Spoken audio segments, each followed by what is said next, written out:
¿Está vigente la Torá? ¿La teología de la dispensación tiene la razón?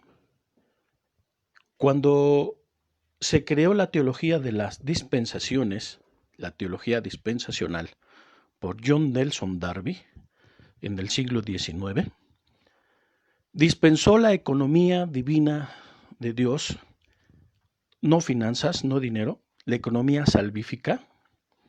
La palabra economía es del griego, Pablo la utiliza en Efesios capítulo 3, para dispensar a lo largo de la historia la economía divina, la participación del hombre en la economía salvífica. Aquí el asunto es que la teología de la dispensación dispensó en 7 grandes dispensaciones esa economía, una interpretación 100% personal, una tesis, una postura de John Nelson Darby. Y esta es la teología de toda la iglesia evangélica, del cristianismo hoy, ya sean bautistas, ya sean iglesias pentecostales, ya sean iglesias con un apóstol, todos son dispensacionalistas. ¿Cómo lo sabemos? Desde el momento que dicen que la ley fue una dispensación pasada y que ya fue abrogada, porque ella inicia con Jesús la dispensación de la gracia, basado en Juan 1, 17 y 18. Desde ese momento sabemos que son dispensacionalistas, que se basan en la teología de John Nelson Darby. Gálatas 3:24 dice: de manera que la ley ha sido nuestro ayo para llevarnos al Mesías, a fin de que fuésemos justificados por la fe. Pero ya venida la fe, ya no estamos bajo ayo. Quiere decir que entonces, si fue abrogada, este es el texto base para decir que la Torá ya ha sido abrogada, que ya no la necesitamos para nada, que ya solamente creo en Jesús y soy salvo. Eso significa este pasaje. De eso hablaba el apóstol Pablo. La palabra ayo,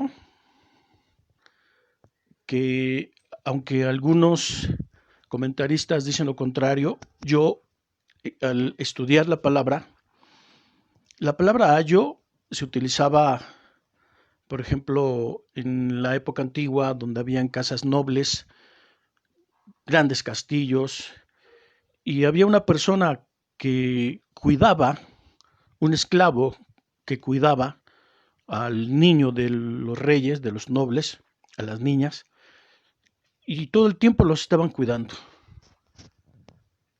Ese es un ayo. En la época antigua, en la época griega, por ejemplo, existían los paidagogos, de donde viene la palabra pedagogía, que es una ciencia, la ciencia de educar. Y está formada por la palabra paidos, que es niño, que es un chico, un adolescente, y que significa la palabra precisamente un conductor de niños. Y eso eran en la época de los griegos, de los romanos, un maestro, un guía. Así es que un pedagogo es un guía, es un maestro. Entonces el texto, ¿cómo debía de ser traducido? Bueno, el texto griego ocupa la palabra pedagogo y el sentido cambia. Porque en el griego nos está diciendo que la ley fue un maestro que nos condujo a Cristo, a fin que fuésemos justificados por la ley, por nuestra fe en el Mesías, perdón, pero que una vez venido el Mesías, y que el Mesías es la realidad espiritual de todas las cosas, pues ya no estamos bajo el conductor de niños, bajo el maestro de la ley. Así debería de traducirse el texto. Sin embargo, aún así tenemos que interpretarlo correctamente, porque ya lo tradujimos correctamente. La ley es un maestro que nos condujo a Cristo, al Mesías, hasta que Él llegara. Una vez venido el maestro, una vez venido el Mesías, ya no necesitamos al maestro. Déjame contarle una historia. Un joven hace muchos años decidió embarcarse e irse a vivir con los monjes tibetanos. Pasó 3 años el joven ahí. Ese fue el acuerdo. Había un tiempo de inicio, un tiempo de término de su capacitación, de su entrenamiento. El maestro no solo le enseñó artes marciales, el maestro le enseñó filosofía, meditación. Y fueron 3 años duros, muy duros para el joven, porque había que pararse a las 5 de la mañana a meditar, a entrenar y ayudarles a los monjes tibetanos en sus tareas cotidianas. 3 años muy duros. Cuando él regresó a su país, ¿qué debió hacer el chico? ¿Cuál debió haber sido su actitud? Porque primero estuvo 3 años como un discípulo. Después, ¿qué debió hacer? ¿Qué debió hacer con respecto a su entrenamiento? ¿Olvidarlo por el simple hecho de que ya se fue de los monjes tibetanos y regresó a su país? ¿Olvidarse de todo? ¿Olvidarse de su entrenamiento, 3 años duros? ¿O no será que su entrenamiento le sirvió para el resto de su vida? ¿Que le sirvió para tener disciplina, tener una mentalidad distinta, para ejercitar su cuerpo, su mente? Pues realmente es esta la segunda opción. Cuando fue alumno, su maestro lo guió, pero una vez terminando el entrenamiento, él no se olvidó del entrenamiento. Ese entrenamiento, esa disciplina no se olvida nunca. Nos acompaña y le acompañó al joven en toda su vida. ¿Cuál es la actitud que debió haber tomado en el caso del pueblo de Israel con respecto a la ley? Fue el mismo. En las casas de los nobles existían maestros que educaban a los niños. Hoy se le llama institutriz. La institutriz. Eran contratados especialmente para educar a los niños.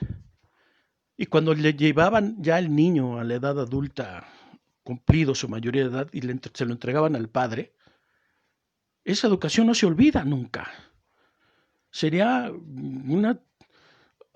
algo absurdo olvidarse de toda esa educación solo porque ya el niño creció y está en la edad adulta. No, esa educación la acompaña el resto de su vida.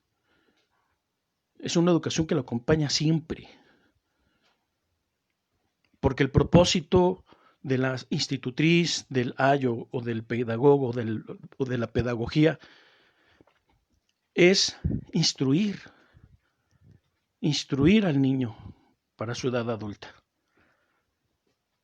Por eso dice la Biblia, instruye al niño en su carrera y aun cuando fuere viejo, no se apartará de ella.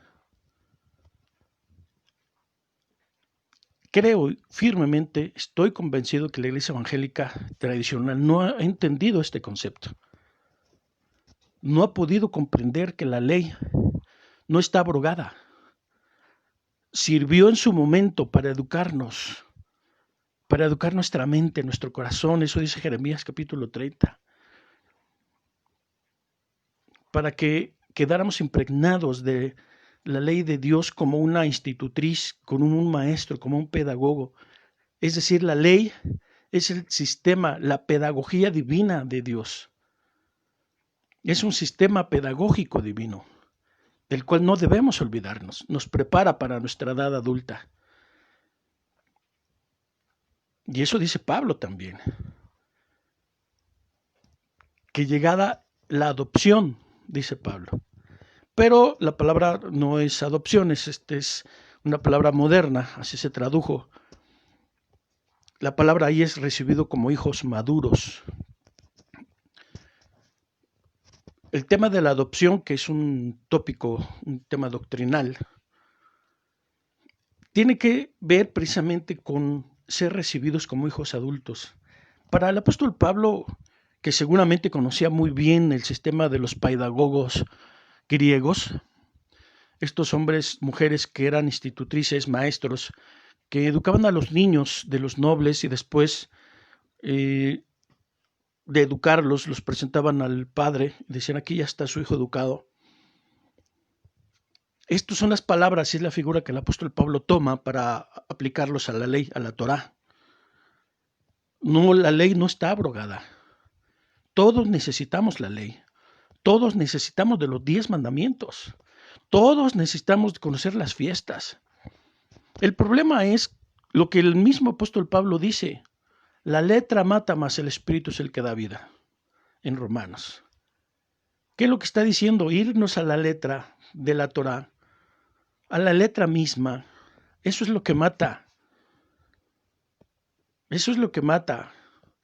No matarás, no cometerás falso testimonio, no mentirás. Y cuando la gente miente, roba, comete adulterio, fornicación, es que se está yendo a la letra, tiene la letra grabada en su corazón de piedra. Por eso es que la Torá fue dada en 2 tablas de piedra, porque simbolizaban el corazón que tiene que ser transformado. Transformado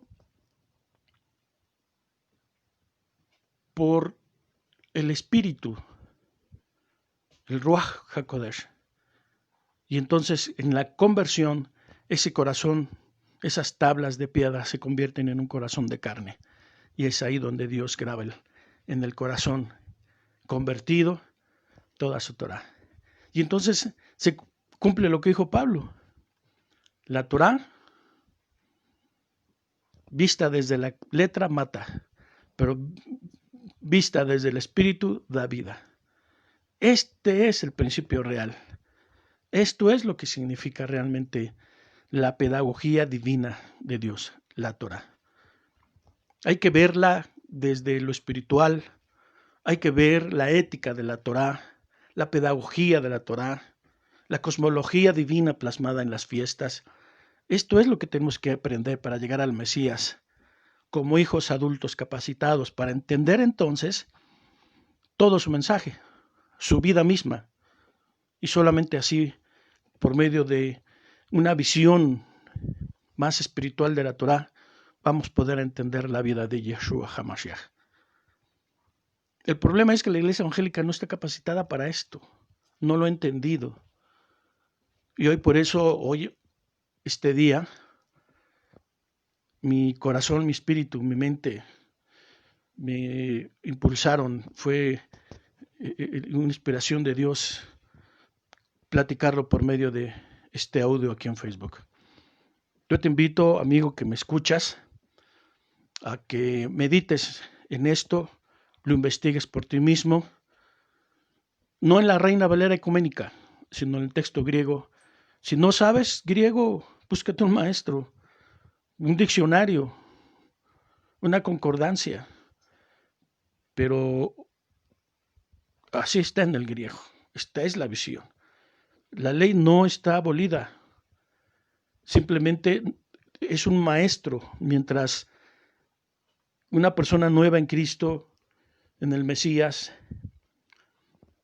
si se convierte realmente, tiene que aprender la Torá, lo más básico, entender las fiestas. ¿Para qué? Para que pueda entender el propósito de la salvación por gracia. Este es el asunto real del mensaje, de la ley y de la gracia. Van de la mano. Uno es el conductor de niños, uno es la ley, el pedagogo, y el otro, el Mesías, que nos recibe como hijos adultos para llevarnos al Padre como hijos adultos. Esa es la doctrina de la adopción que está en la Biblia. Muchas gracias, buen día y bendiciones a todos.